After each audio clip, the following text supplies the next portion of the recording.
बोलो जयकारा बोल मेरे श्री गुरु महाराज की जय। सभी गुरुमुख प्रेमियों से सप्रेम जय सच्चिदानंद। जीवन में अच्छी बुरी दोनों ही प्रकार की स्थितियाँ आती रहती है। कभी सुख आता है तो कभी दुख आता है, कभी अनुकूलताएं होती हैं तो कभी प्रतिकूलताएं भी होती हैं। संसार में अक्सर देखा जाता है कि जब किसी व्यक्ति के जीवन में सुख यानी अनुकूलता रहती है या कभी सुख और अनुकूलता अचानक से आती है या सुख या अनुकूलता बढ़ती है, तब इंसान उछलने लगता है, नाचने कूदने लगता है, खुशियां मनाता है, एक एक को बताता है। परंतु जब जीवन में कोई दुख या प्रतिकूल परिस्थिति आती है, विपरीत परिस्थिति आती है, कुछ उलट होने लगता है, यानी दुखों की घड़ी आ जाए या दुखों का अवसर चल रहा हो, तो वही इंसान दहाड़े मार मार कर रोने लगता है। जब तक दुखों वाली स्थिति रहती है तो रोता रहता है, घबराया हुआ रहता है, अपने धीरज को खो बैठता है। सही मार्ग से जो जीवन में अपनाया होता है, कोई भजन भक्ति का रास्ता चुना होता है, उसको भी छोड़ देता है, यानी सही मार्ग से फिसल जाता है। ऐसे लोग, ऐसे इंसान सामान्य स्तर के मनुष्य कहलाते हैं। ठीक ठाक कहा जा सकता है कि अच्छी राह पर, भक्ति की राह पर, भगवान की राह पर चलते तो हैं, लेकिन विपरीत परिस्थितियों में, प्रतिकूल अवस्था में, जब कोई दुख की, संकट की घड़ी आती है, जिस वक्त तटस्थ रहना चाहिए अपनी स्थिति में, अपनी अवस्था पर डटे रहना चाहिए। अगर हम अच्छी राह पर चल रहे हैं, भक्ति की राह पर चल रहे हैं, भगवान के रास्ते पर चल रहे हैं, उसको तो छोड़ना ही नहीं चाहिए, क्योंकि विपरीत परिस्थितियों में, दुखों की घड़ियों में तो उसी राह पर चलते रहने के कारण बहुत बड़ा लाभ मिलता है। लेकिन ये इंसान ऐसी घड़ी में सबसे पहले भगवान की राह पर चलना छोड़ देता है, अपना धीरज खो बैठता है। कुछ हटकर भी इससे अधिक योग्यता वाले बुद्धिमान, धार्मिक, सदाचारी, चरित्रवान, दृढ़ संकल्पों के धनी, सेवाभावी और परोपकारी, तत्वज्ञानी, विरागवान महापुरुष भी देखे जाते हैं। यानी एक इंसान के ही ये नाम है। जरूरी नहीं कि कोई किसी पदवी पर पहुंचकर ही उन गुणों को प्राप्त कर सकता है, बल्कि अपने व्यक्तित्व में, अपने व्यवहार में सदाचार हो, धार्मिकता हो, चरित्रता हो, दृढ़ संकल्प हो, उसी के लिए ये शब्द वर्णन किए जाते हैं। वैरागवान कहा जाता है, सेवादार, परोपकार, तत्वज्ञानी। महापुरुषों की पदवी भी उसे दी जाती है। महात्मा जो कहते हैं, तो महात्मा का क्या है? किसी कपड़े का नाम महात्मा नहीं, जिसके विचार, जिसका जीवन, जिसका आचरण महान है, उच्चतम है, उसी को महा आत्मा कहते हैं। आत्मा तो सभी के अंदर विद्यमान है, एक ही है। आत्मा तो पूरी सृष्टि में सभी के अंदर एक ही है। 84 लाख योनियों में भी वही आत्मा है, लेकिन ये अपने अपने चरित्र के अनुसार, अपने विचारों और अपने व्यवहार के अनुसार एक पहचान बन जाती है। इंसान खुद अपनी पहचान बनाता है।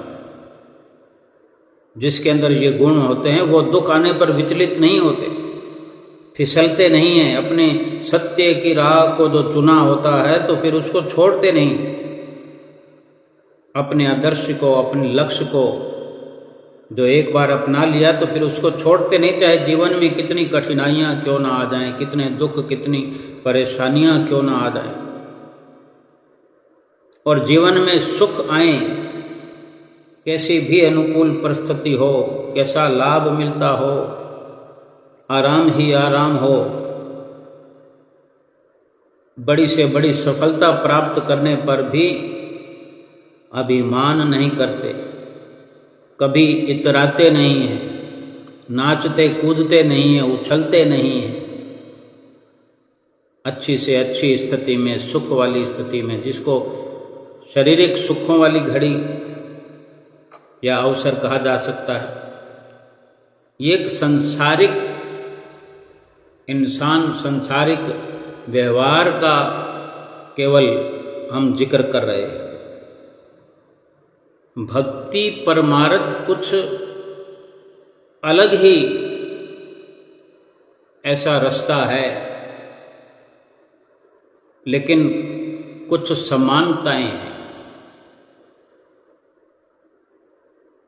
कि भक्ति परमार्थ पर चलने वाला सतगुरु का सेवक,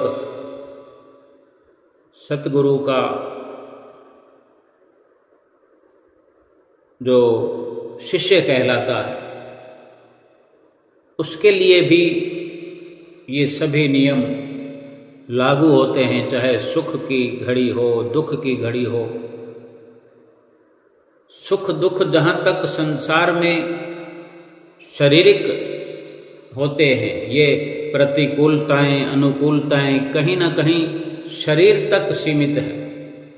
आत्मा के लिए कोई अनुकूलता नहीं, कोई प्रतिकूलता नहीं, यानी ना कोई सुख है, ना दुख है, ना अच्छा है, ना बुरा है, ना रात है, ना दिन है, ना तेरा है, ना मेरा है। आत्मा के लिए कुछ भी नहीं है। आत्मा के लिए केवल और केवल परमात्मा है, परमात्मा की राह पर है। परमात्मा की राह पर चलना, परमात्मा को प्राप्त कर लेना, परमात्मा का भजन सुमरन, आत्मा के लिए केवल यही सब निजी तौर पर आत्मा के लिए, आत्मा की खुराक है, आत्मा के भले के लिए है, आत्मा के कल्याण के लिए। और शरीर की इस स्थिति से जो ऊपर उठ जाए, यानी भक्ति करते हुए इन दोनों स्थितियों से ऊपर हो जाए कि ना सुख में नाचना कूदना करे, न सुख में कोई उछल कूद करे, न अभिमान करे, और ना ही दुख में कोई विलाप करे। यानी सीधा सीधा हम समझें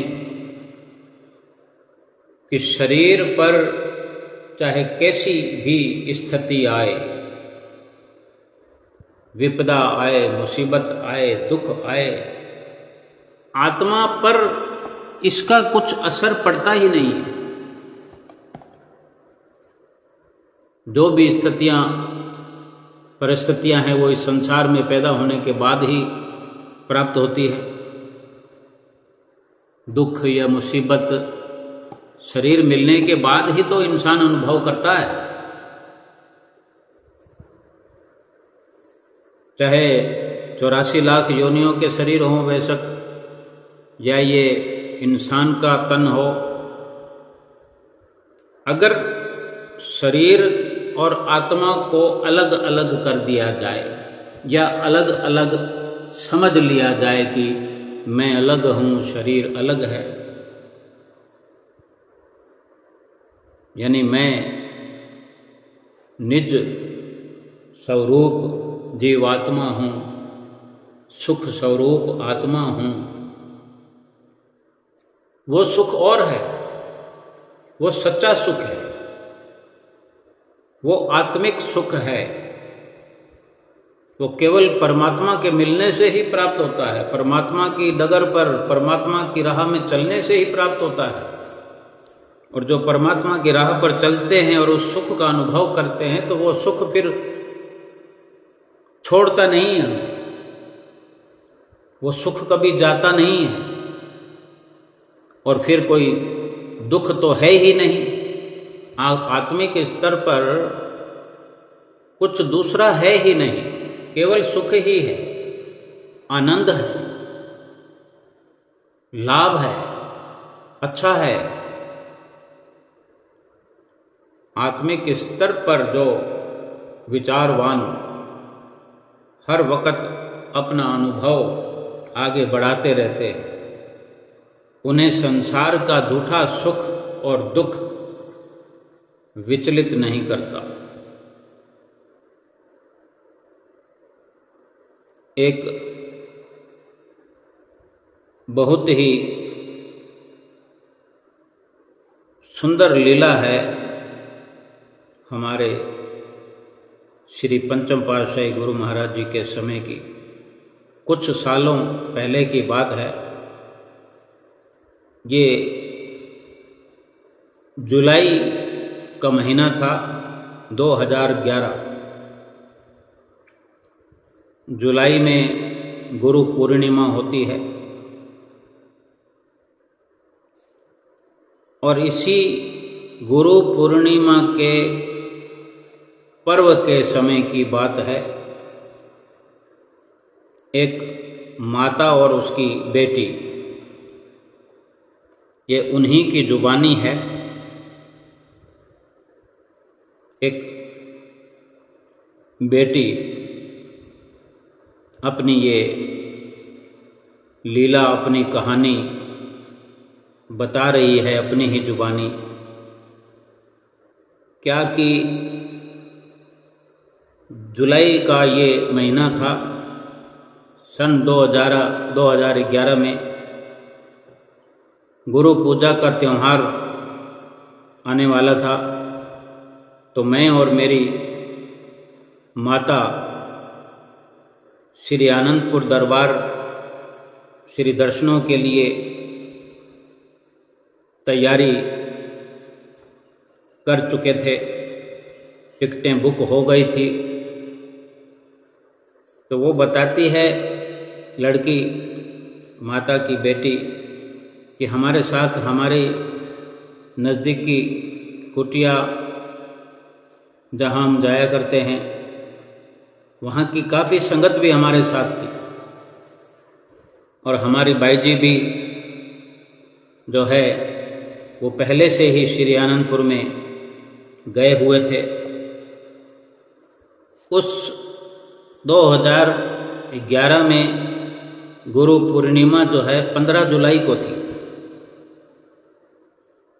और वो बताती हैं कि हम श्री आनंदपुर 3 दिन पहले पहुँचे, 12 जुलाई को। गुरु पूर्णिमा से 3 दिन पहले हम श्री आनंदपुर पहुँचे संगत के साथ। और वापसी की हमारी श्री आनंदपुर से 18 जुलाई की टिकट थी, जबकि जो बाकी संगत थी और हमारे भाई जी थे वो 16 जुलाई की उनकी टिकट थी। उन्होंने 16 जुलाई को आना था और हमें 16 जुलाई की टिकट मिली नहीं, तो मजबूरन हमने 18 तारीख की कन्फर्म टिकट करवा ली। बड़ी कोशिश की लेकिन 16 तारीख की टिकट ही नहीं मिली। वेटिंग टिकट ना लेकर के 18 जुलाई की कन्फर्म टिकट ले ली कि चलो 2 दिन बाद ही रवानगी कर लेंगे आनंदपुर से। तो बाकी सारी संगत और भाई जी की 16 तारीख की टिकट बुक हुई थी। तो श्री गुरु महाराज जी की क्या मौज होती है, अपने सेवक का कब किस वक़्त किस प्रकार से भला करते हैं, किस प्रकार से उनके पाप कर्मों को ध्वस्त करते हैं, अपनी ही देख रेख में अपने गुरुमुख प्रेमियों का कायाकल्प करते हैं, उनके सूली का कांटा बनाते हैं। कि श्री गुरु महाराज जी की ऐसी मौज थी, ऐसी अद्भुत लीला थी कि मैं शब्दों में तो वर्णन ही नहीं कर सकती, ऐसा वो उस माता की बेटी का कहना है। और ये भी साथ में अपनी जुबान से वर्णन करती है कि मैं अपने प्रभु प्यारे का, सतगुरु प्यारे का, उनका उपकार कभी मैं भूल ही नहीं सकती।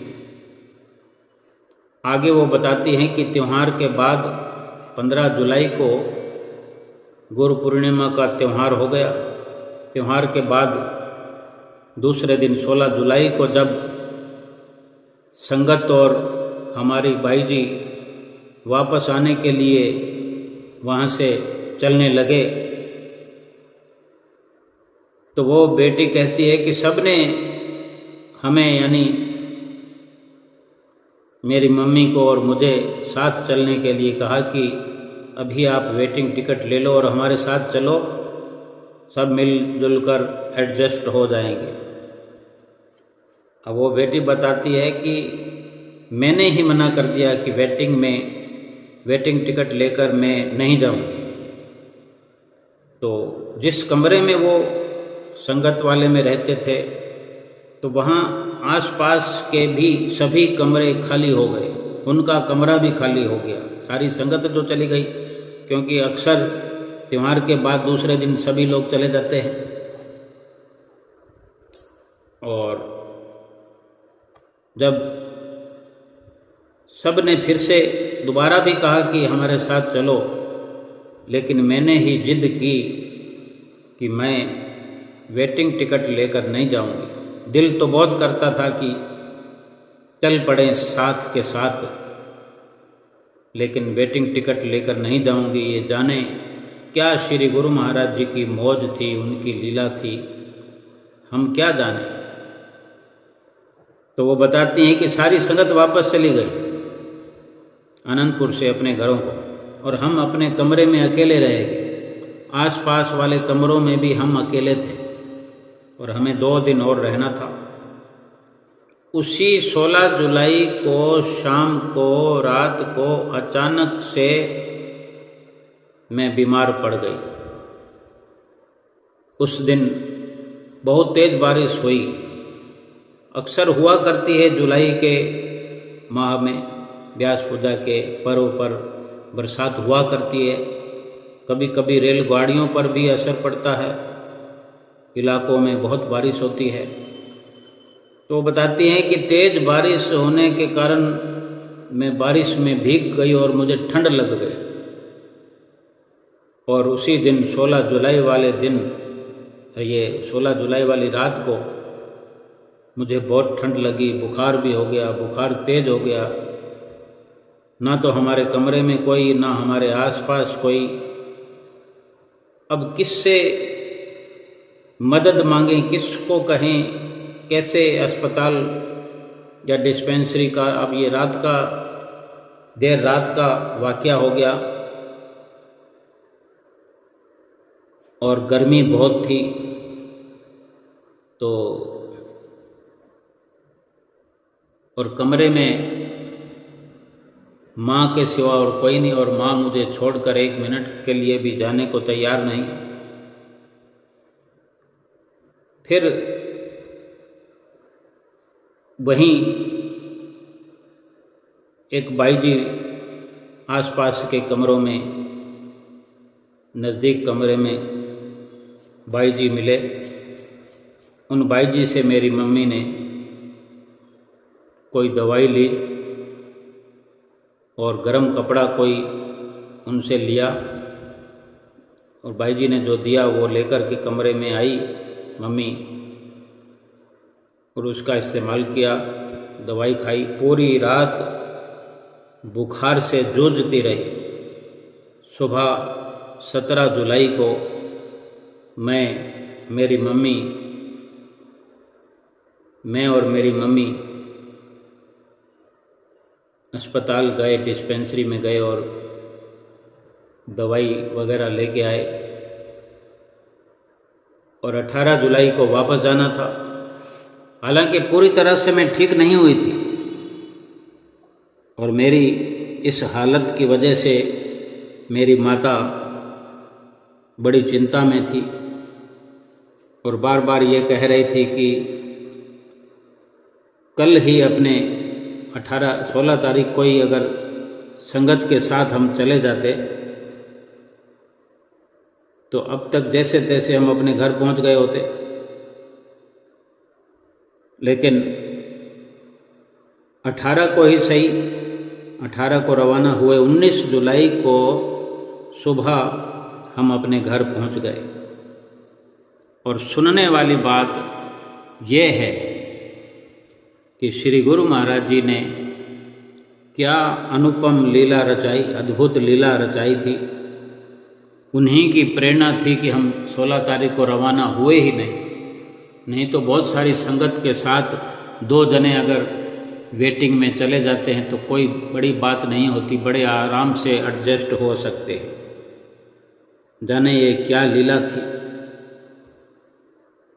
जो हम घर में पहुंचे और दरवाज़ा खोला, ताला खोलकर जो अंदर दाखिल हुए तो क्या देखते हैं कि बेडरूम में जिस बेड पर वो लड़की सोती है, जिस जगह पर जिस बेड पर सोती है, ठीक उसी जगह पर उस कमरे की, बेडरूम की छत से बहुत बड़ा प्लास्टर का भारी एक टुकड़ा, भारी लोथड़ा, मतलब आरसीसी की जो छतें होती हैं उसमें कई बार ऐसा होता है तो कुछ टुकड़ा गिर जाता है नीचे, कहीं कमजोरी की वजह से या कुछ भी, जैसा भी समझें, तो बहुत बड़ा, बहुत मोटा प्लास्टर का भारी टुकड़ा जो है उस बेड पर और उसी स्थान पर जहां मैं सोती हूं वहां गिरा पड़ा था।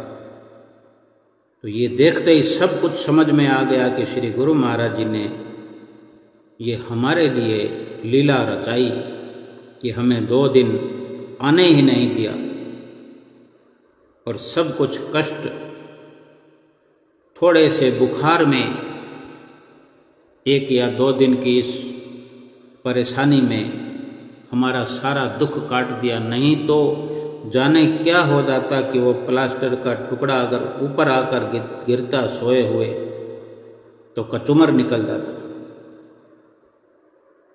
अब हम सोच सकते हैं गुरुमुखों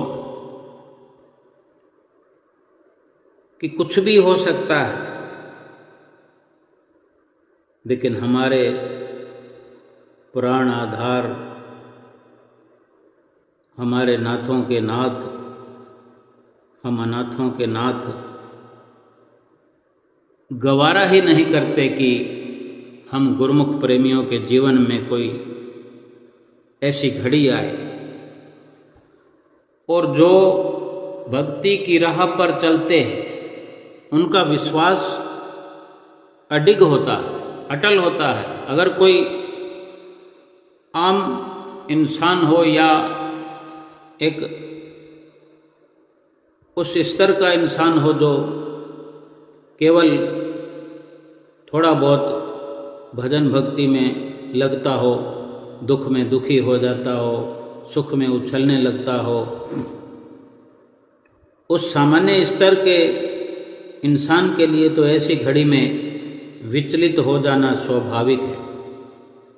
वो ऐसे विचार रखते हैं कि अगर ऐसा हो जाता तो वो ये नहीं सोचते कि श्री गुरु महाराज जी ने हमें बचा दिया, बल्कि ये सोचते हैं कि हमारे अनंतपुर जाने का क्या फ़ायदा हो, दर्शन करने का क्या फ़ायदा हो, घर अकेला छोड़कर जाने का क्या फ़ायदा हो। लेकिन ये नहीं सोचते कि घर होते तो क्या कर लेते, उस मुसीबत की घड़ी में मर लेते, इससे ज़्यादा क्या होता। लेकिन श्री गुरु महाराज जी ने बचा लिया। ये तो गुरुमुख ही समझता है और अपने विश्वास को पहले से और बढ़ा लेता है, और यही वास्तविकता है, यही सच्चाई है कि जो अटल विश्वास करते हैं अपने सतगुरु के चरणों में, ये इंसान का जो जन्म है असल पहचान के लिए मिला है। महापुरुष फरमाते हैं कि जितनी मर्जी भाग दौड़ कर लो, रूहानियत ऐसे नहीं मिलती, भक्ति ऐसे नहीं मिलती, आत्मा का कल्याण यूं ही नहीं होता।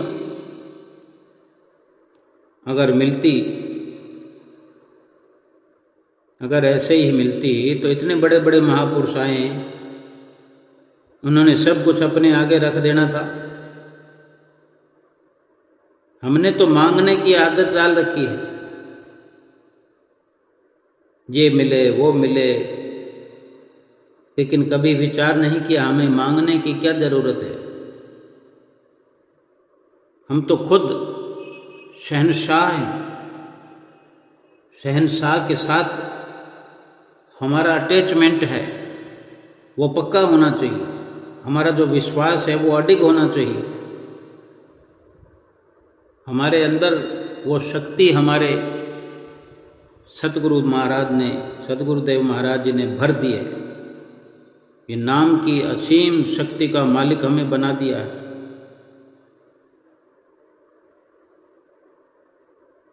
सतगुरु हमें एहसास दिलाना चाहते हैं, समझाना चाहते हैं कि कितना समय हो गया, कितना अरसा हो गया नाम लिए, कितना अरसा हो गया इस संसार में आए हुए। सत्संग सुनते हुए कितना समय हो गया। अगर आज अमल नहीं करेंगे तो फिर कब करेंगे। सत्संग हम वर्षों से सुन रहे हैं, लेकिन अगर अमल नहीं करते हैं, विश्वास नहीं करते हैं, यकीन करने वाली बात है। श्री गुरु महाराज जी ने फरमाया कि हमें क्या चाहिए, इस दुनिया में क्या चाहिए।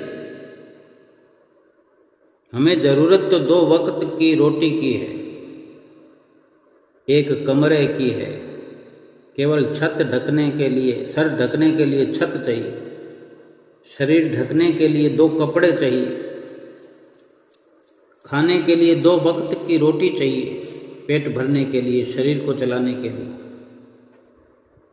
लेकिन इसका ख्याल नहीं है हमें तो लोगों को दिखाने का कार्य करना है। सतगुरु यानी गुरु का असली मतलब है सच का एहसास दिलाना, सत्य की राह पर चलाना। तभी तो बार बार यकीन दिलाते हैं, समझाते हैं कि इतने साल हो गए सत्संग सुनते हुए, अमल नहीं किया। जितना हम एकत्र करते हैं, इकट्ठा करते हैं, वो हमारे काम का तो नहीं है। फिर किसके लिए इकट्ठा करते हैं? और इसी इकट्ठा करने की दीवानगी में असल वस्तु को छोड़े बैठे हैं। जो असल वस्तु है, जो असल पूंजी है, उसको इकट्ठा करने से वंचित हैं, खाली है, दोनों हाथ खाली हैं। और जो इकट्ठा कर रहे हैं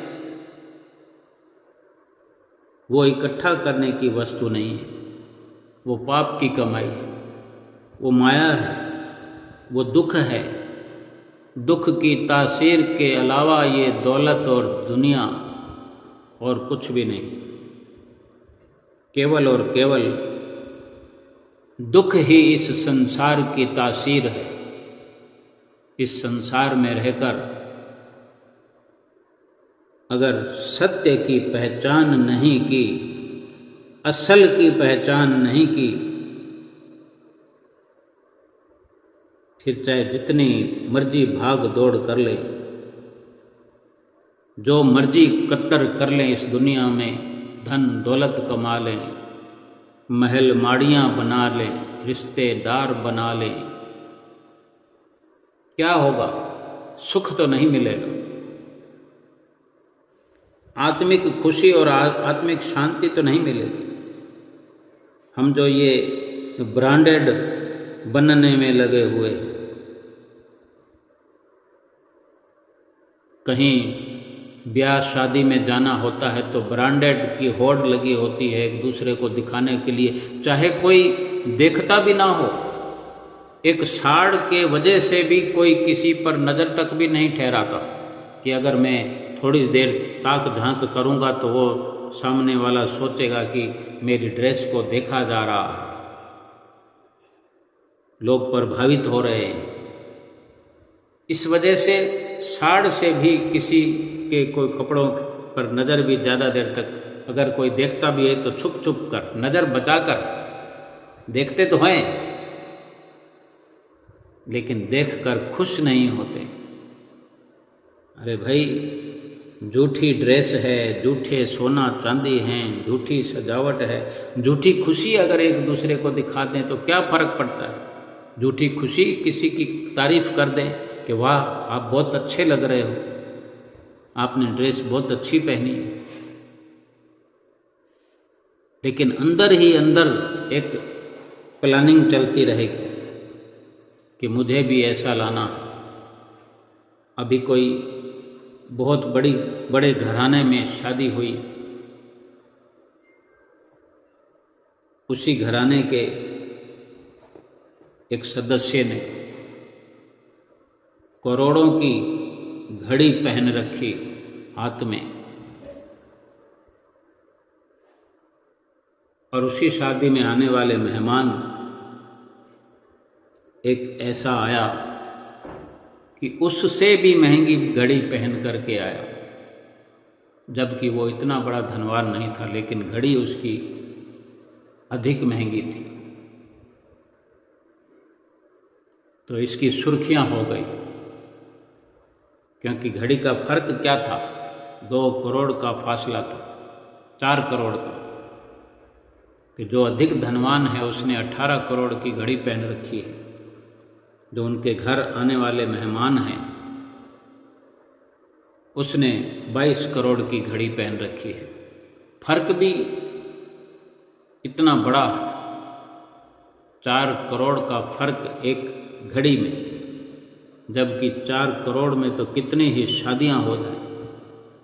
अब सोचो कितने शादी में भी खर्चा अरबों रुपए का। सुर्खियों में, समाचारों में भाव यही है कि यही सब करने में इंसान लगा हुआ है। सतगुरु के चरणों में हम पहुंच गए हैं, सतगुरु की रहमत बरस रही है रात और दिन। श्री गुरु महाराज जी अपनी छत्र छाया में, अपने चरणों में बिठा करके नाम की वो दात बख्शते हैं, सत्संग की सौगात बख्शते हैं, जिससे हम इतने माला माल हो जाते हैं, इतने ब्रांडेड हो जाते हैं, सीधे भगवान के घर पहुंच जाते हैं। इससे बढ़कर क्या ब्रांडेड हो सकता है? जिसकी महिमा, जिसकी उपमा न करोड़ों में, न अरबों में, न खरबों में, न पद्मों में, न शंखों में वर्णन ही नहीं की जा सकती। ऐसा है परमात्मा का घर। परमात्मा की महिमा, उपमा जितने भी गुण अनुवाद करें, लेकिन इस संसार में आकर के इंसान इतना मुबतला है, इस संसार के भोग विलासों में इतना लिप्त है, संसार की झूठी चमक दमक में रात और दिन जिसका वर्णन अपने ही अंदर चलता रहता है कि कब मैं ये बन जाऊं, कब वो बनूं, कब मुझे ऐसी शोहरत मिले, कैसी ऐसा धन मिले। लेकिन इस होड़ में इंसान नहीं लगता कि मैं कब भक्ति करूं, कब भजन करूं, कब अपने परमात्मा के घर जाऊं, परमात्मा का मैं अंश हूं। इस नज़रिए से विचार नहीं करता। और जितने भी होड़ वाले इंसान हैं, संसारिक विचारों वाले इंसान हैं, संसारिकता में लिप्त जो इंसान हैं, सब के सब दुखी हैं, एक भी सुखी नहीं। महापुरुषों ने अपने अटल फैसले दिए।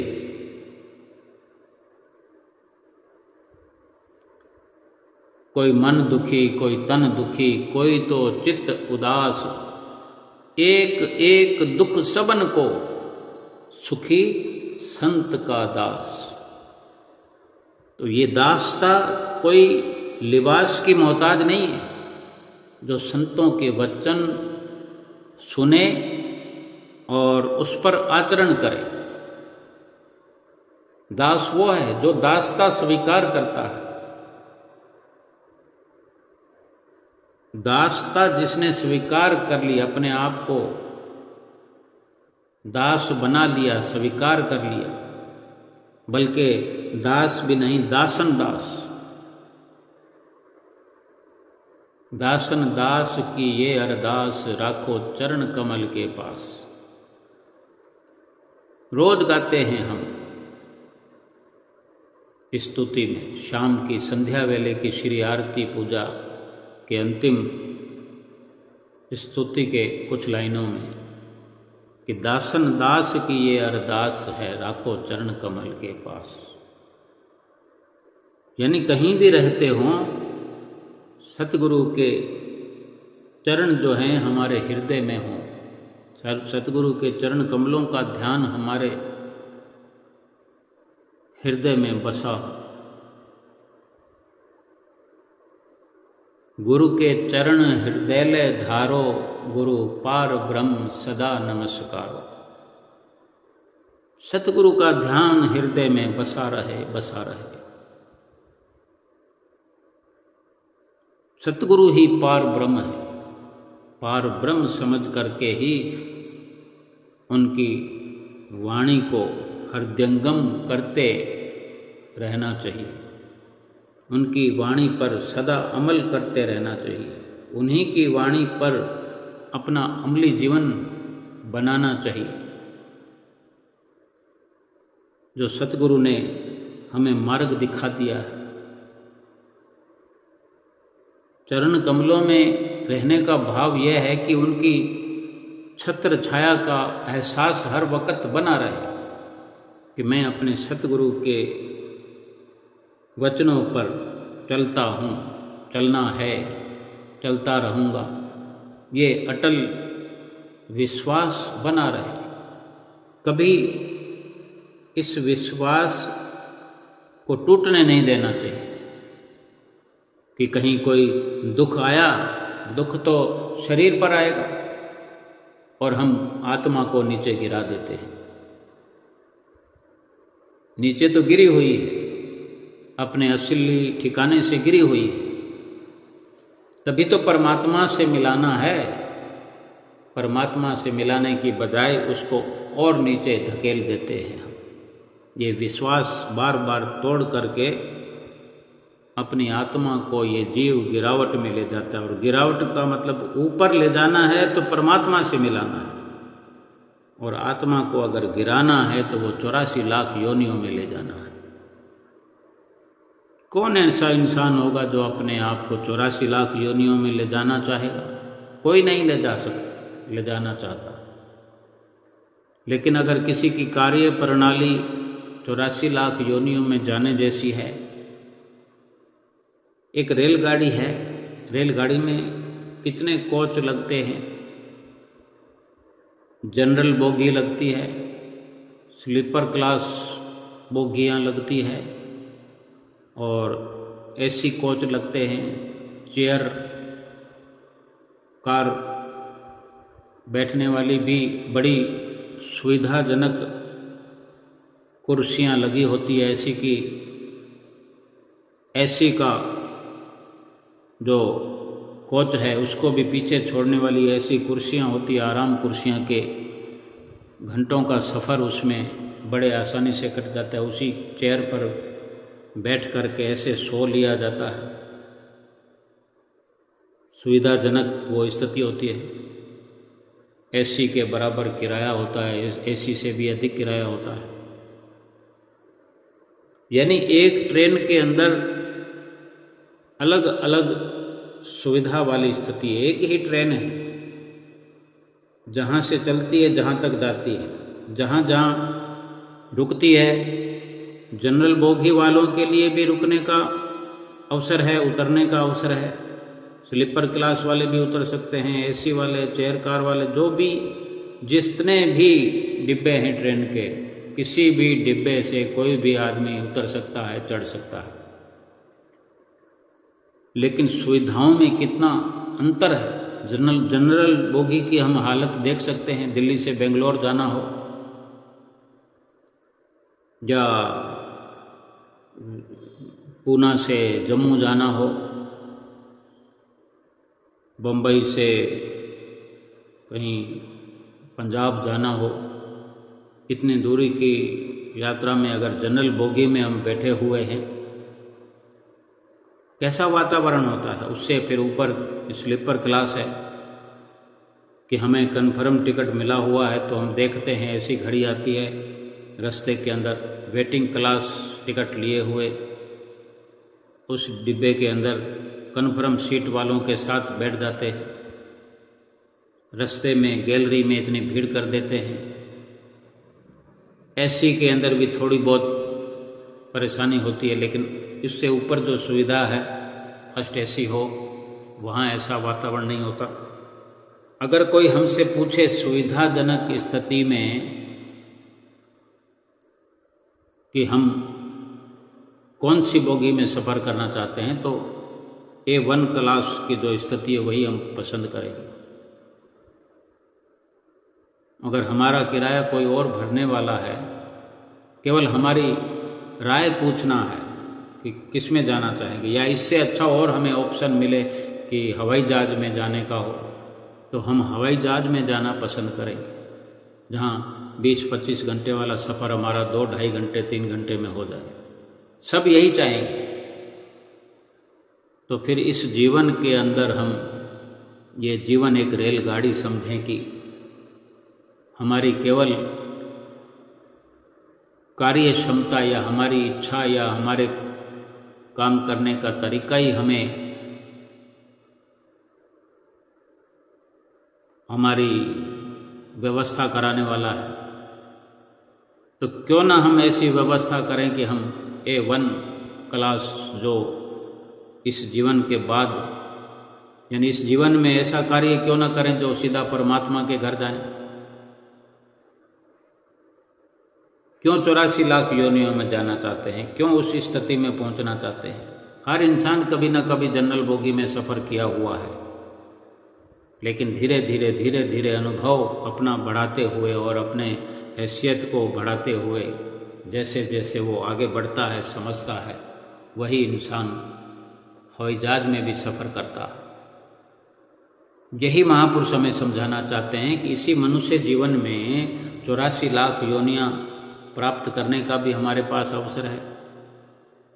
आत्मा को अपना इतना नीचे गिरावट में ले जाएं कि 84 लाख योनियाँ मिलेगी। कुत्ता बिल्ला बनना पड़ेगा, गधा घोड़ा बनना पड़ेगा, कीड़ा मकोड़ा मच्छर मक्खी बनना पड़ेगा।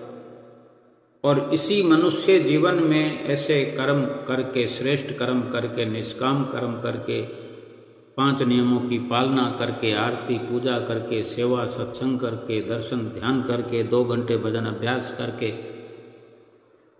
सतगुरु के धाम में परमात्मा के साथ इस आत्मा को ले जाएं, इतना ऊपर ले जाएं कि 84 लाख योनियाँ तो फिर नज़र ही नहीं आए।